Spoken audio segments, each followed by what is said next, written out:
Bonjour à tous. Pour ceux qui me connaissent pas, je suis Pierre-Emmanuel Veil, le président du family office Veil Investissement que j'ai fondé il y a près de 15 ans, après un début de carrière dans l'univers du private equity justement. Depuis le début de mon aventure dans la gestion privée, nous avons toujours mis le private equity au centre de nos stratégies parce qu'on est convaincu que c'est la classe d'actifs la plus performante pour se construire un patrimoine solide et dans la durée. Et en particulier, chez Veil Investissement, on a toujours cherché les meilleurs gérants de la planète pour les intégrer dans nos stratégies. Après 15 ans et un peu de vision sur le passé, on s'aperçoit que c'est vraiment la classe d'actifs qui correspond mieux à la demande de nos clients d'être investis dans le temps sur les sociétés qui transforment le monde et qui intègrent les nouvelles tendances. Frédéric, que je connais depuis 20 ans, partageait avec moi depuis très longtemps la conviction que le private equity devait être rendu disponible à tout le monde. Et sa création, Altaroc, avec Maurice Chéniaud, est une parfaite exécution de la stratégie de sélection des meilleurs gérants avec un outil technologiquement parfait pour rendre la souscription facile à partir de 100 000 euros. C'est cette solution que je voulais qu'il vous présente ce soir et je lui laisse maintenant la parole. On reviendra en fin de séance pour vous expliquer comment souscrire et qu'est-ce que nous on vous apporte en plus pour vous permettre d'être exposé à cette classe d'actifs exceptionnelle. Frédéric, je te laisse la scène. Merci Pierre-Emmanuel. Bonsoir à tous. Peut-être que ce que je vais faire, si ça te va Pierre-Emmanuel, je vais peut-être me présenter parce que ça explique en partie la genèse de l'histoire qu'on a montée. Et puis ensuite, je présenterai la plateforme et je finirai par le millésime actuel qu'on commercialise à travers Veil Invest. Voilà, donc en termes de parcours, moi je viens du private equity. J'ai un parcours d'ingénieur au départ, j'ai fait l'école centrale Supélec, je suis ingénieur de l'armement. J'ai travaillé au GIAT Industries, je suis ensuite parti faire un MBA aux États-Unis, à la Wharton Business School. J'ai fini fin 90 et je suis rentré dans le private equity fin 90. J'ai passé 4 ans chez Apax, qui est un grand fonds de LBO européen. J'ai ensuite été recruté à Londres par un des plus grands fonds US de private equity qui s'appelle Warburg Pincus. J'ai passé 8 ans chez eux. Et puis en janvier 2001, j'ai été recruté par 2 familles industrielles. J'en ai été le directeur général pendant 20 ans de la plateforme qu'on a co-créée avec elles. La plateforme s'appelait Sagard. Nous avons monté un fonds de private equity LBO mid-market en janvier 2001 avec un tour de table de 25 familles industrielles francophones de premier plan, parmi lesquelles Dassault, Peugeot, Arnaud, Mulliez, Sellière, Bouygues, Mérieux, Bettencourt, un tour de table fantastique de familles. La mission que ces familles s'étaient fixée avec nous, c'était d'aider des ETI dans lesquelles nous investissions en majoritaire à changer de braquet, à faire en sorte qu'une ETI régionalement championne devienne une ETI championne nationale, de faire qu'une ETI championne nationale devienne championne européenne, et si la taille du marché sous-jacent le permettait, qu'une championne européenne devienne championne mondiale. Voilà, donc on a leveragé, utilisé les compétences de chacune des familles dans leur secteur d'expertise. On a fait 3 fonds successeurs, un fonds de 600 millions en 2001, un fonds d'1 milliard en 2006, un fonds d'1 milliard en 2013, et on a livré 22% de rendement net moyen par an tous les ans pendant 20 ans, et 2,2 fois la mise nette aux investisseurs sur la période. Donc une performance de très bon niveau, et Sagard était clairement premier quartile européen. Voilà, donc j'ai fait ça pendant 20 ans. On a monté 38 opérations, j'en ai conduit 23, donc je connais bien le segment du LBO mid-market. Je suis parti après 20 ans de bons et plutôt loyaux services. J'ai eu envie de monter un nouveau projet où je serais plus engagé capitalistiquement. Et le constat, Pierre-Emmanuel, c'est que nos familles, les familles qui nous finançaient, engageaient des montants compris entre 15 et 75 millions. On ne prenait pas de famille en dessous pour une raison simple, on n'avait pas besoin. On était sur souscrit et comme tout bon fonds du premier quartile, notre ticket minimum était très élevé en fait. Et la réalité, si un client de Veil Invest veut se faire un portefeuille diversifié premier quartile mondial à la main, c'est compliqué pour 2 raisons. Parce que le ticket unitaire minimum dans un fonds est très élevé. On va dire qu'un fonds premier quartile mondial ne prend pas de clients à moins de 20 millions. Et deuxièmement, comme ces fonds du premier quartile sont tous très sursouscrits, eh bien, si tu n'es pas client précédemment de ces fonds, tu ne peux pas rentrer dedans. Il y a des énormes sujets d'allocation. Donc, je me suis dit, il faut créer une plateforme nouvelle, un nouvel asset manager qui va fabriquer tous les ans des portefeuilles de qualité institutionnelle. L'idée étant de commercialiser un produit simple, un millésime chaque année, qui serait engagé à 80% chez 6 gérants primaires de private equity et à 20% en co-investissement direct, sans fees et sans carry, exclusivement à côté de ces fonds. L'idée, c'était de permettre à des clients privés à partir de 100 000 euros d'avoir le même portefeuille que les plus grandes familles du monde en private equity, ou même le même portefeuille, voire un portefeuille meilleur que celui des plus grands institutionnels qui ont des équipes énormes, des capitaux énormes et des ressources et des connexions énormes. Donc ça, c'était l'ambition d'Altaroc. Donc j'ai présenté ce projet à Maurice Chéniaud, un des pionniers du private equity mondial, je dirais. En 72, en sortant d'HEC et d'Harvard, il a exporté en Europe un private equity américain balbutiant. Il a présidé ou co-présidé aux destinées d'Apax Partners dans le monde pendant 40 ans. Et puis, en tant que bon entrepreneur en série du private equity, il avait créé un véhicule très innovant il y a 30 ans. Il a eu l'idée de créer une holding cotée. Il a levé 60 millions de francs, 10 millions d'euros dans cette holding cotée, avec pour ambition de permettre à des clients privés d'investir en private equity de qualité par la bourse, qui était une idée très révolutionnaire il y a 30 ans déjà. La véhicule cotée s'appelait Altamir. Lui en a pris les 2/3, pour donner l'exemple, je dirais, et Altamir co-investissait systématiquement en minoritaire à côté d'Apax. Donc chaque fois qu'Apax investissait dans une entreprise, Altamir était minoritaire à ses côtés. Maurice a levé 10 millions d'euros. Aujourd'hui, les fonds propres sont d'1,5 milliard. Entre-temps, il a distribué 375 millions de dividendes. Donc les gens qui lui ont fait confiance en 30 ans ont presque fait 200 fois la mise, soit 20% de TRI net. Et donc quand je lui ai présenté mon projet il y a 3 ans, il m'a dit c'est fantastique, c'est la version moderne du mien. Tu vas être multigérant, je n'étais que monogérant. Tu vas être mondial, j'étais que français. Tu vas être non coté, j'étais coté avec beaucoup de contraintes. Ton projet est formidable, viens, on le fait ensemble. Donc, j'ai rejoint Maurice, je lui ai acheté un bout de sa société de gestion et on a lancé le projet Altaroc il y a 2 ans et demi, en fait. Je ne voulais pas distribuer directement auprès des clients privés parce que c'est pas mon métier, c'est pas ma vocation, c'est le tien, Pierre-Emmanuel. Nous, on voulait être fabricant. On a mis 6 mois à bâtir la plateforme. On était prêt pour notre premier lancement de millésime fin octobre 21. En 8 semaines, entre fin octobre 21 et fin décembre 21, on s'était fixé une petite ambition de collecte avec Maurice de 20 à 25 millions auprès d'une quinzaine de CGP motivés, dont toi, sachant que je suis parti sur la route sans budget marketing, j'étais le seul commercial, c'était pas ma vocation. On avait une marque qui était nouvelle, un concept qui était nouveau, et on a collecté 270 millions en 8 semaines, parce que c'était la première fois qu'un produit de cette qualité était présenté aux clients de ces distributeurs, beaucoup d'entre eux étant, je dirais, des cadres dirigeants, des professions libérales ou des entrepreneurs, hommes ou femmes. Voilà, donc on a eu beaucoup plus de succès qu'anticipé. On a capé notre premier fonds à 200 millions parce qu'on n'avait pas réservé assez de papier chez les fonds. Je suis parti sur la route l'an passé, lever un 2e millésime et on a collecté un peu moins de 500 millions l'an passé. Et puis on a lancé notre 3e millésime au mois de mai de cette année et on a collecté à date un peu plus de 200 millions sur ce 3e millésime. Ce qui fait qu'à date, on est pratiquement à 900 millions en l'espace de 2 ans de collecte. On est avec 45 personnes, je dirais le spécialiste français et clairement européen de la fabrication de millésimes de qualité institutionnelle à destination des clients privés. Et dernier point, Pierre-Emmanuel, parce que je sais que c'était très important pour toi, l'alignement d'intérêt est quelque chose auquel tu tiens énormément. Maurice et moi avons décidé d'investir chaque année 33 millions à nous deux dans chacun de nos millésimes. Donc entre 21, 22 et 23, on a investi 100 millions dans nos portefeuilles aux mêmes termes et conditions que vous, si vous décidiez dans les prochains jours de souscrire à nos côtés. Donc voilà à peu près qui nous sommes et ce qu'on a fait. Alors, bon, le private equity, je le réexplique en 2 mots, hein, ça consiste à investir au capital de sociétés non cotées. Ça peut être fait par vous et par moi en tant que business angel dans des sociétés qui nous plaisent parce que des amis ou des connaissances les montent, mais ça, ce sont des montants anecdotiques au regard de l'industrie. L'industrie est pilotée par des fonds. Ces fonds accompagnent des sociétés sur des horizons de 5-7 ans avec 2 ambitions. Générer des retours sur investissement importants dans le cadre d'un fonds diversifié. Et puis, bien sûr, apporter une valeur ajoutée en industrie pour créer de la valeur industrielle. Voilà. Alors, le private equity couvre 4 segments du marché. Nous, on n'est présent que chez 2 segments. Sachant encore une fois que dans ma vie d'avant, j'étais gérant direct. Je pilotais une équipe et c'est ce que j'ai fait pendant 30 ans. J'ai piloté un fonds pendant 20 ans. J'étais gérant direct. Aujourd'hui, pour vous offrir un accès au meilleur du private equity mondial, je ne pourrais pas le faire en direct parce qu'il m'a fallu 20 ans pour bâtir un très bon gérant français. Je ne pourrais pas être le meilleur dans toutes les géographies, dans tous les secteurs. Donc, on va proposer ce portefeuille dans le cadre d'un fonds de fonds qu'on vous crée clé en main avec toute une palette de services et de technos que je vais expliquer tout à l'heure. Et donc, notre ambition, sachant qu'il y a 5000 fonds qui lèvent de l'argent dans le private equity mondial tous les ans, c'est d'aller chercher pour vous les 6 meilleurs gérants mondiaux. On cherche des gérants dans 2 verticales du marché du private equity. Alors, les termes sont très inspirés de l'anglais parce que l'industrie est née aux États-Unis, je m'en excuse. Le growth equity, le growth capital, donc c'est le capital croissance, le capital développement. Ça consiste à investir pour des fonds de private equity en minoritaire à côté de sociétés en hyper-croissance, des sociétés qui font plus de 50 millions de dollars de chiffre d'affaires et qui croissent à 40-50% par an, qui ne sont pas nécessairement hyper rentables parce qu'elles sont en mode d'investissement, elles recrutent des forces de vente massives, elles investissent dans de nouveaux territoires, elles investissent dans de nouvelles prestations de services pour élargir la gamme. Donc là, ces fonds sont minoritaires, ils sont présents sur des horizons de 4 à 6 ans et c'est un marché qui, sur des sociétés qui ont passé la phase de late stage, est extrêmement intéressant. Ça représente 1/3 de nos gérants, 2 gérants sur 6. Et ensuite, on est évidemment présent sur le plus gros du marché du private equity, qui est le buyout.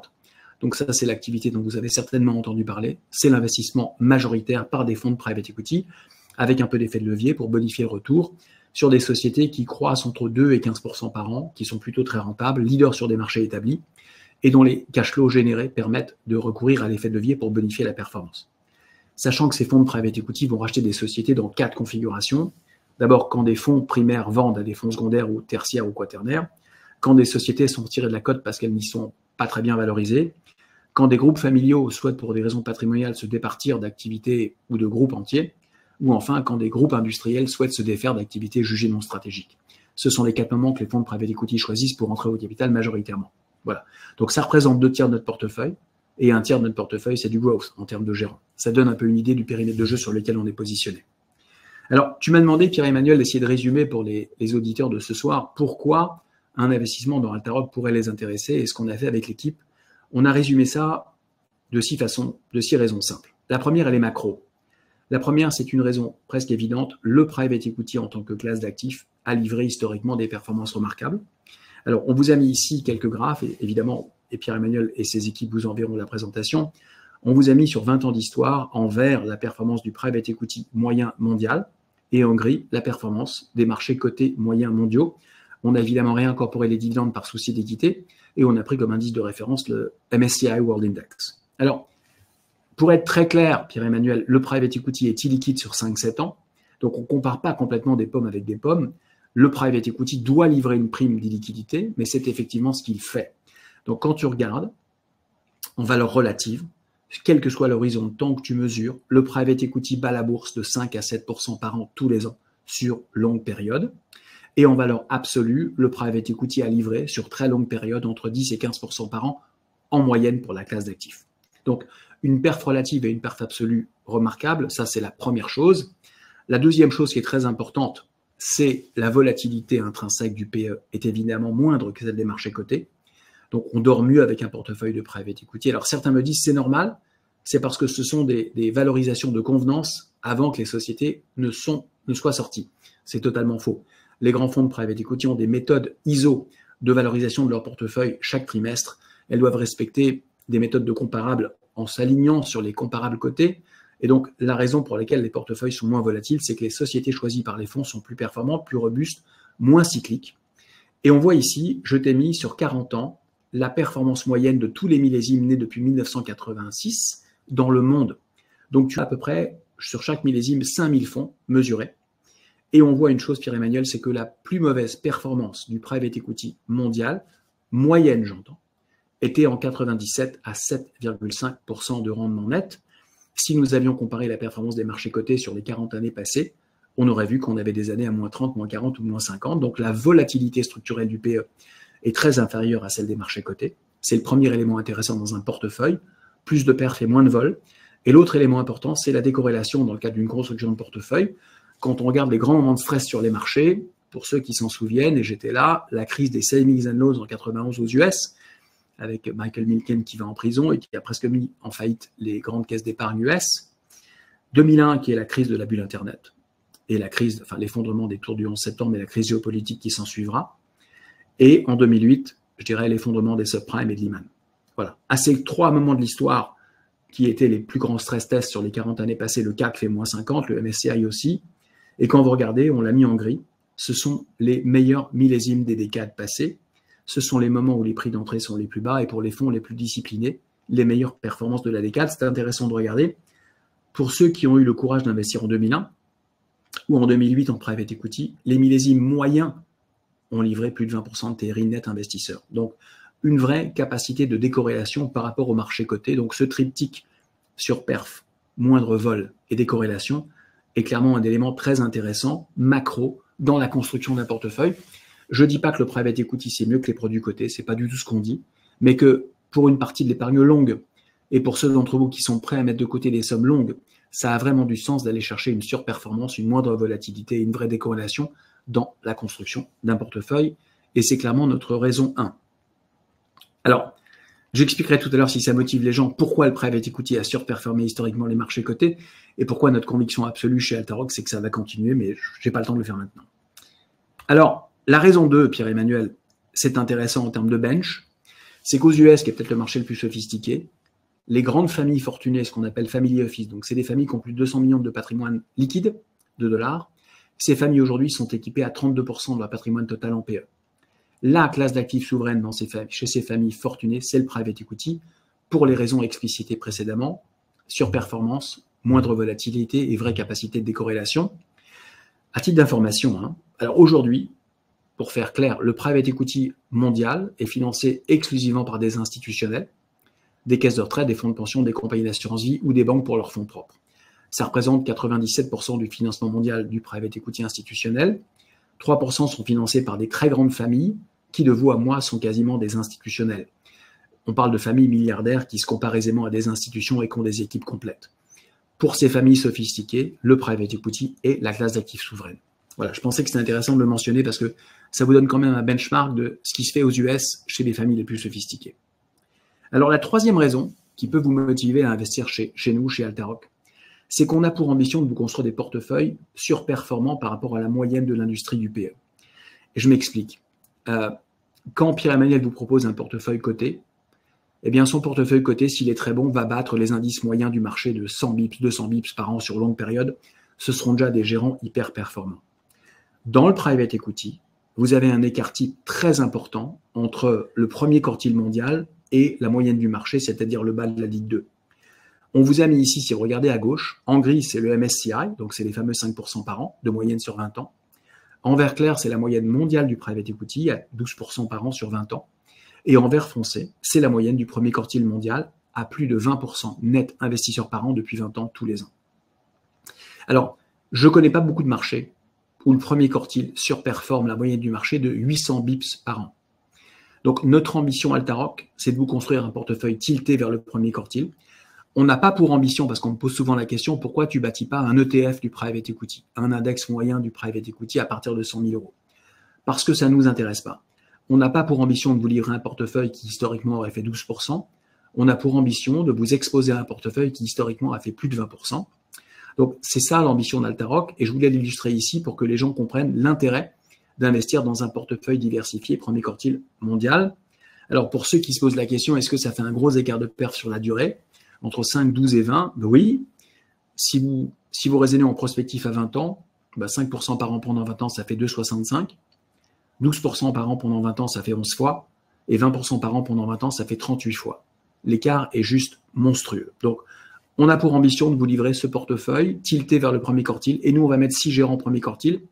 J'expliquerai pourquoi tout à l'heure. 6 gérants premier quartile, c'est largement suffisant pour se bâtir chaque année un portefeuille très diversifié. Alors, si vous essayez de le faire vous-même, ce portefeuille diversifié, ce sera complexe. Pour 4 raisons. Ces gérants sont durs à identifier. Les tickets d'entrée unitaire chez ces gérants sont très élevés. J'ai dit, alors certains gérants vous prendraient à 10 millions, mais je pense que le plus gros de ces gérants sont entre 20 et 50 millions. Troisièmement, ces gérants, s'ils sont premier quartile mondial, sont tous sursouscrits, donc il y a un vrai problème d'accès et d'allocation.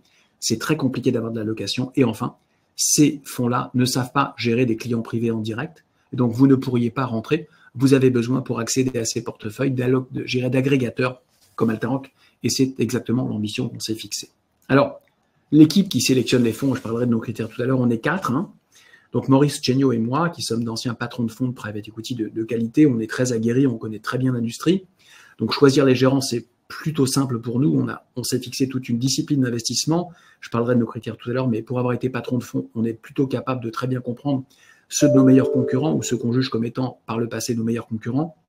Dimitri Bernard nous a rejoint chez Indo-Suez où il était responsable de la sélection des fonds Europe après avoir passé 10 ans chez Ardian.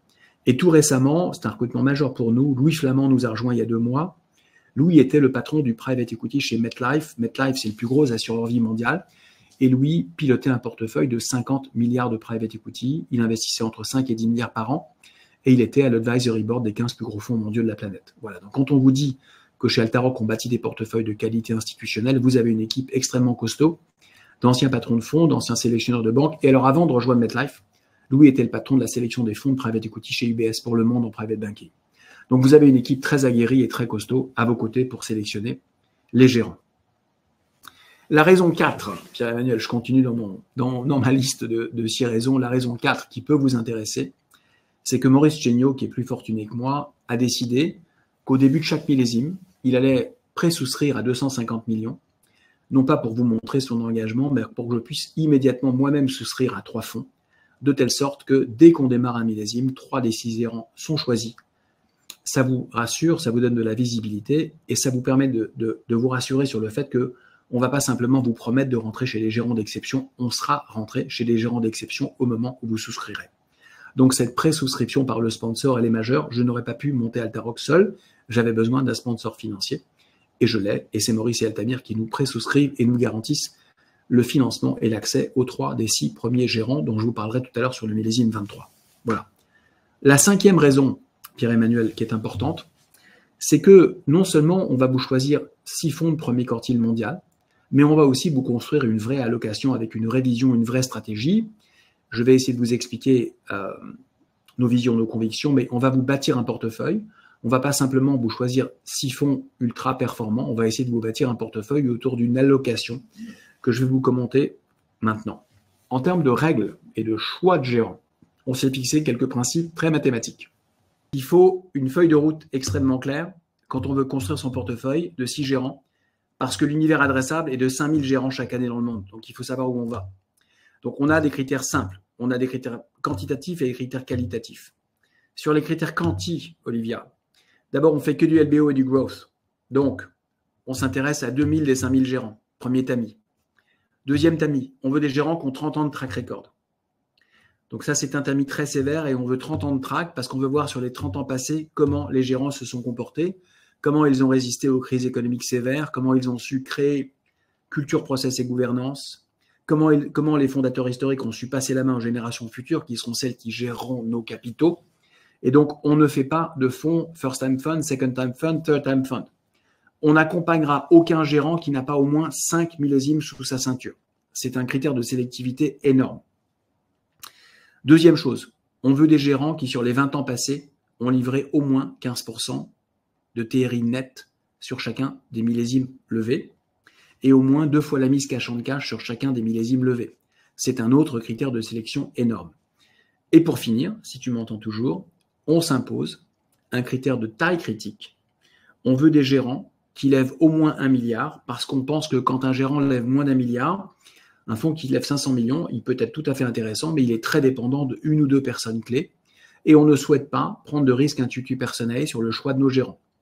Donc, je répète, on a 3 critères clés, la longévité, la performance et les effets de taille. Quand j'ai dit ça, Olivia, sur les 2000 gérants de LBO et de Growth qui lèvent chaque année dans le monde, il va en rester une centaine. On va appliquer 2 filtres ensuite, secteur et pays. Alors, j'explique. Les pays, le meilleur du private equity mondial, il est américain. Pas parce qu'ils sont plus intelligents, parce qu'ils ont démarré il y a 60 ans, que l'Europe a démarré il y a 40 ans, et que l'Asie a démarré il y a 10 ans ou 15 ans. Donc, le premier quartile US, il est compris entre 25 et 30 de TRI net. Le premier quartile Europe, il est compris entre 15 et 20, et le premier quartile asiatique entre 8 et 15. Il y a à peu près 10 points d'écart entre l'US et l'Europe, et entre l'Europe et l'Asie. Donc, nous, on a décidé de tilter le portefeuille fortement sur les US. Donc, on sera idéalement 40% US, 40% Europe et 20% Asie. Et ensuite, sur les secteurs, on a un biais sectoriel très important. On a décidé de privilégier 4 secteurs. Donc, on cherche des gérants présents exclusivement sur les 4 secteurs que je vais décrire. Le premier secteur, c'est le secteur des logiciels. Donc, on cherche des fonds très spécialisés à accompagner des éditeurs de logiciels sur le cloud en mode SaaS. Je m'explique. Dans le monde d'hier, les grands éditeurs de logiciels, ils vendaient des logiciels et tous les 5 ans, alors ils vendaient de la maintenance pendant 5 ans ou 10 ans jusqu'à ce qu'il y ait un nouveau release du logiciel. À l'occasion du nouveau release du logiciel, vous pouviez l'acheter ou pas le logiciel. Si vous ne l'achetiez pas, vous aviez la version ancienne. Et au bout de 15 ans, l'ancien logiciel n'était plus maintenu. Ça, c'était le monde d'hier, avec des revenus très cycliques. Dans le monde de demain, qui a commencé il y a 5 ans, l'éditeur de logiciel ne vous vend plus de logiciel, il vous vend un abonnement sur le cloud en SaaS, Software as a Service. Et ça, c'est un nouveau modèle de rente digitale absolument incroyable pour ceux de ces éditeurs qui vendent des abonnements, j'utilise le terme délibérément abonnement, anciennement logiciel, qui fournissent à leurs clients abonnés, j'appelle ça maintenant des abonnés, des prestations critiques pour l'usage des clients. Ils ont plusieurs vertus très intéressantes. La première, c'est une extraordinaire récurrence des revenus. On est sur un taux de désabonnement de 1 à 2% par an qui correspond au rythme des faillites des clients. Donc, vous avez, lorsque l'année démarre, presque 100% de visibilité sur le chiffre d'affaires à ISO client. Vous avez ensuite, lorsque le service est critique, une vraie capacité de pricing power. Vous pouvez augmenter vos prix de 8 à 10% par an. Et vous avez ensuite une capacité à faire ce qu'on appelle de l'upsell, c'est-à-dire que plutôt que de vendre à votre client, alors vous avez des product release qui sont là tous les ans, donc le produit s'améliore tous les ans, mais les fonctionnalités s'enrichissent et le client, vous pouvez continuer à lui vendre des fonctionnalités enrichies tous les ans s'il veut les prendre. Donc il y a des premiums disponibles tous les ans et c'est ce qu'on appelle de l'upsell. Donc vous pouvez vendre aux clients, ça n'a rien à voir avec l'inflation des prix. L'inflation des prix, c'est pour le même module que l'année dernière. Mais si vous voulez des modules de fonctionnalités complémentaires, eh bien vous allez payer des hausses de prix de 8 à 10% par an. Et puis, si l'éditeur logiciel est malin, il aura toute une palette de services et il essaiera de vous vendre en cross-sell. Donc, si vous achetiez de la paye chez lui, il vous vendra des ressources humaines. Si vous achetiez des ressources humaines, il vous vendra de la paye. Et il essaiera de cross-seller 10 à 15% de revenus complémentaires chaque année. Ce qui fait que vous avez des éditeurs de logiciels sur le cloud, en SaaS, qui font $1 milliard de chiffre d'affaires et qui arrivent à croître à 35 ou 40% par an tout en réalisant 25 à 35% de marge d'EBITDA. Ce modèle industriel-là, cette capacité de croître at scale n'existe pas dans le monde industriel. Une boîte industrielle d'1 milliard de chiffre d'affaires, elle ne peut pas croître à 40% par an parce qu'elle a des problèmes de supply. Elle a des problèmes d'approvisionnement de matières premières, des problèmes de recrutement de personnel, des problèmes de construction d'usines. Ce qui nous plaît et ce qui nous fascine dans cet écosystème, c'est la récurrence, c'est la capacité de scaler à coût marginal anecdotique et c'est la visibilité sur le chiffre d'affaires. Donc, on est très, très, très convaincus de la pertinence de ces modèles et on cherche à accompagner des fonds ultra spécialisés sur ces secteurs-là. On cherche ensuite sur les verticales de la santé qui sont ultra résilientes et acycliques à se positionner. Ça représente 20% de notre portefeuille sous-jacent. On est exposé à 20% au monde des services professionnels et on est enfin exposé à ce qu'on appelle le secteur du digital B2C, c'est-à-dire des sociétés qui sont présentes sur des places de marché digital pour le service des clients finaux. C'est nos 4 convictions sectorielles, Olivia. Et donc, il n'y a pas d'industrie, il n'y a pas d'énergie, il n'y a pas d'utility, non pas parce qu'on n'aime pas ces secteurs, mais parce qu'on pense qu'au prix d'entrée auquel ces secteurs traitent aujourd'hui dans le monde du buyout, vous ne pouvez pas, sur ces secteurs cycliques, réaliser des retours d'exception qui surperformeront la moyenne du secteur buyout. Donc, on a ce prisme secteur, on a ce prisme géographique, et si je le superpose à nos critères mathématiques, il nous reste à peu près une vingtaine de gérants sur les 5000 de départ, c'est un peu notre canevas. Eh bien, on appliquera une diligence d'à peu près 4 mois chez ces gérants. On a 25 thèmes de diligence, on rencontrera les 15 partenaires clés de chaque fonds et on leur posera les mêmes questions très ennuyantes et boring sur le 25 thématiques pour se faire une conviction sur les 6 meilleurs des 20 gérants qu'on aura identifiés. Et ça nous permet de nous bâtir notre feuille de route sur les 6 gérants du 23, du 24, du 25 et du 26 parce qu'on a une idée assez claire de comment on construit notre portefeuille cette année, mais aussi l'année prochaine et l'année qui s'ensuit. Voilà à peu près comment on bâtit pour vous des portefeuilles avec une vision et une trame extrêmement claires. Pour finir, Olivia, dans les raisons qui peuvent motiver les personnes présentes ce soir à faire d'Altarock, il y a aussi la transparence de ce qu'on fait parce qu'on pense que donner du sens à votre investissement, c'est très important. Et donc, on va beaucoup communiquer avec vous, si tant est que ça vous intéresse. Sur la performance trimestrielle, eh bien, on a un reporting de qualité institutionnelle puisque l'équipe qui fait le reporting de la société cotée Altamir de Maurice fait aussi le reporting des sociétés Altarock. Donc, vous aurez un reporting transparisé et consolidé sur tout ce qui se passe dans nos millésimes. Pour les passionnés, vous avez le papier, le digital et un webinaire d'1h30. Tous les trimestres où Maurice et moi vous racontons ce qui s'est passé dans nos millésimes. Vous avez ensuite un reporting sur l'ESG, sachant qu'on est article 8 au niveau de l'ESG, donc à peu près ce qui se fait de mieux mondialement. Et on vous raconte tous les trimestres comment nos fonds améliorent le monde qui nous entoure. Et pour beaucoup d'entre vous, je sais que c'est important. Et enfin, on a recruté le rédacteur en chef de BFM Business il y a 2 mois, qui publie à peu près 40 articles par jour sur les sociétés du portefeuille pour que vous sachiez, au-delà de l'EBITDA et du chiffre d'affaires, ce qu'il se passe avec votre capital et comment on l'emploie. Et donc, vous avez, il y a 2 mois, vous avez eu un article sur les plus belles sociétés de l'IA dans le monde de la santé chez Altarock. Le mois dernier, nos 15 sociétés favorites qui améliorent le monde avec une vision ESG très forte. Ce mois-ci, les 15 plus belles boîtes américaines du portefeuille Altarock. Et donc, vous avez beaucoup de contenu qu'on vous donnera parce qu'on pense que donner du sens à votre épargne, ça va de pair avec une très belle performance. Donc, c'est à peu près ça qu'on fait, Pierre-Emmanuel. Alors, peut-être que je vais terminer en vous donnant un petit avant-goût dans le portefeuille 2023 qu'on a construit pour vous. J'avais dit qu'on a pré-souscrit à 3 des 6 gérants. Alors, les 3 autres gérants, on ne les a pas oubliés. C'est juste qu'ils n'ont pas encore fait leur premier closing, donc on n'a pas pu annoncer ni de réservation ni de souscription dans ces gérants. Mais sur les 6 gérants, on en a déjà pré-souscrit ou réservé 3. Je vous donne un petit avant-goût de ces gérants et pour ceux que ça intéresse, Pierre-Emmanuel et ses équipes vous donneront énormément d'informations chez les gérants. En termes de fact sheet, on a des fact sheets d'une dizaine de pages par gérant et on a des case studies sur les 4 deals les plus emblématiques que ces gérants ont conduits. Donc, on vous expliquera les deals qu'ils ont sourcés, les deals qu'ils ont transformés, comment ils les ont améliorés en termes de performance opérationnelle, à qui les ont-ils vendus, comment, pourquoi et avec quelle performance. Mais un petit mot sur ces gérants, Pierre-Emmanuel. Donc, TA Associates.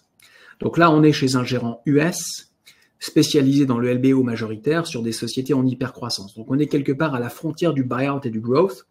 On est sur ce qu'on appelle en fait du growth buyout. Donc, c'est qu'un acteur qui a 55 ans de track. Il est né en 68. On est sur le fonds numéro 15. Donc, il y a 15 millésimes prédécesseurs de cette stratégie.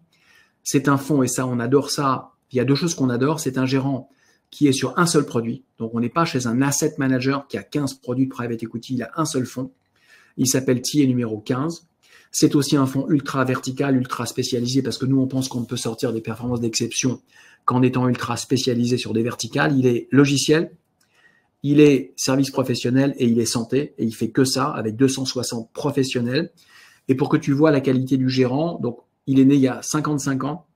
Et en 55 ans d'histoire, il a déployé 45 milliards de dollars et livré 25% de rendement net annuel moyen tous les ans depuis 55 ans. Et livré 2,5 fois la mise en moyenne sur tous les millésimes levés depuis les 15 derniers millésimes. Donc, sur les quantums, sur la durée, sur la performance, vous êtes chez un niveau de gérant absolument prodigieux. Alors, je ne dis pas qu'il n'y a pas un petit gérant à droite à gauche qui peut faire mieux en termes de millésimes. Mon premier fonds Sagard a fait mieux en termes de performance, mais pas sur ces durées, pas sur ces quantums, pas sur ces niveaux de perf-là. Donc là, vous avez une exposition fantastique. C'est un fonds qui a levé 15 milliards en 6 mois, dans lequel les associés ont fait un top-up d'1,5 milliard, donc un gérant dans lequel il était très, très difficile de rentrer, et dans lequel le ticket minimum unitaire était à minima de 20 millions, mais même si vous aviez 20 millions et que vous connaissiez Patier, vous ne rentreriez pas, puisque le fonds était sursouscrit de 2,5 fois. Donc un fonds, en tout cas un gérant remarquable, très difficile à sourcer, très difficile à craquer, dans lequel on s'est vraiment bagarré pour avoir l'allocation de 80 millions qu'on a évoquée ici. On est ensuite rentré chez un excellent gérant européen que certains d'entre vous connaissent peut-être, qui s'appelle CVC. Donc, on est chez un gérant de LBO majoritaire qui, à la différence de TA, donc TA, c'est un gérant de value buyout. TA, c'est un gérant de growth buyout. CVC, c'est un gérant de value buyout. Donc, c'est du LBO major avec un prisme différent. Il s'intéresse à des sociétés qui croissent entre 2 et 10% par an, mais dans lesquelles il y a encore de très forts gisements de productivité opérationnelle avec une très grosse équipe opération de 50 personnes. CVC va aider de façon très hands-on les dirigeants des sociétés qu'ils accompagnent. Ils sont aussi très spécialisés sur les 4 verticales qu'on aime, le logiciel, la santé, le service aux entreprises ou le consumer digital. Ils adorent accompagner des entreprises dans des secteurs où ils ont déjà investi. Ils ont déployé ce qu'on appelle un playbook, c'est-à-dire des recettes industrielles dans des secteurs qu'ils connaissent intimement. Regardez la performance sur les 42 ans passés, sur 140 milliards déployés, CVC a déployé ses fonds avec une perf historique nette moyenne sur 42 ans de 24% de rendement net et 2,3 fois la mise sur chacun des 9 millésimes précédents. 75% de l'exposition est européenne. Vous voyez qu'on a une très belle diversification déjà. On a un très beau gérant Europe sur du value buyout, à côté d'un très beau gérant growth buyout, essentiellement US. Et enfin, Pierre-Emmanuel, on a un fonds de growth, donc un fonds qui n'utilise pas d'effet de levier, qui s'appelle General Atlantic, que certains d'entre vous connaîtront déjà. C'est le fonds qu'a lancé Alibaba il y a 25 ans. En Asie, c'est un fonds qui a 43 ans d'histoire, qui a déployé 90 milliards de dollars, qui a livré 18% par an, net en moyenne sur 43 ans, et qui a fait à peu près 2 fois la mise en moyenne sur tous ces millésimes. On est au millésime numéro 17. Alors, c'est un tout petit peu moins de performance que les millésimes précédents, pour une raison simple, il n'y a pas de levier. Donc là, on est chez un gérant qui a 2 attributs différents des 2 fonds précédents. Il n'utilise pas l'effet de levier. Et la deuxième chose, il est très mondial. Il n'est que 45% US et il est 35% Asie. Donc, ça nous donne aussi une très belle exposition asiatique dans la construction du portefeuille Altaroc 23. Voilà, ça donne une petite idée de la qualité des gérants qu'on a choisis pour vous. Ça donne une idée de la qualité de l'exposition et de la diversification. Il y aura une 50aine de sociétés sous-jacentes chez TA, une 50aine chez CVC, une 100aine chez GA. Vous aurez au total un portefeuille d'à peu près 300 lignes chez 6 gérants, 2 tiers buyout, 1 tiers growth, et très éclaté sur les 4 secteurs de prédilection qu'on a évoqués. Donc, ça vous permet de construire un portefeuille équilibré, efficace, je pense très robuste. Voilà en 2 mots, Pierre-Emmanuel, si tu me permets, un panorama un peu complet de ce qu'on fait chez Altaroc, comment on l'a construit et pourquoi on l'a construit. Merci beaucoup Frédéric. Je trouve que c'était très éclairant Nous sommes très convaincus chez Veil Investissement par le produit et les différents fonds dans lesquels tu nous permets d'entrer au travers des solutions. Juste pour répondre à quelques questions, je vais essayer de les regrouper. Il y a beaucoup de questions qui concernent la souscription en elle-même. Je pense que sur la façon de souscrire en direct via des contrats d'assurance vie, via des holdings, c'est des réponses qui sont adaptées à chacune des situations dans lesquelles vous êtes. Par contre, la souscription, et ça, Frédéric, peut-être nous en dire un mot, donc une caractéristique commune, c'est elle fait l'objet de capital call sur plusieurs années. C'est une spécificité dans laquelle tu peux peut-être rentrer, Frédéric, 2 minutes pour que les gens comprennent. Alors, je voudrais préciser un élément très important sur les souscriptions. Alors, on vous fait un portefeuille de 6 fonds. Chaque fonds fait à peu près entre 6 et 10 appels par an. 6 fonds, ça fait entre 30 et 60 appels par an. Ça n'est pas gérable pour un client privé. Donc, ce qu'on a fait, et Pierre-Emmanuel m'en avait parlé il y a 3 ans déjà, pour vous simplifier la vie, on a mis en place un abonnement. On va vous appeler 2 fois par an. 31 mars, 30 octobre.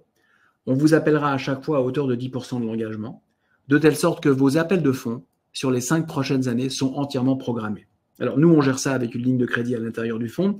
Ça fait partie du package. Mais pour simplifier votre vie, vous serez appelé à 10% par semestre, date fixe, quantum fixe.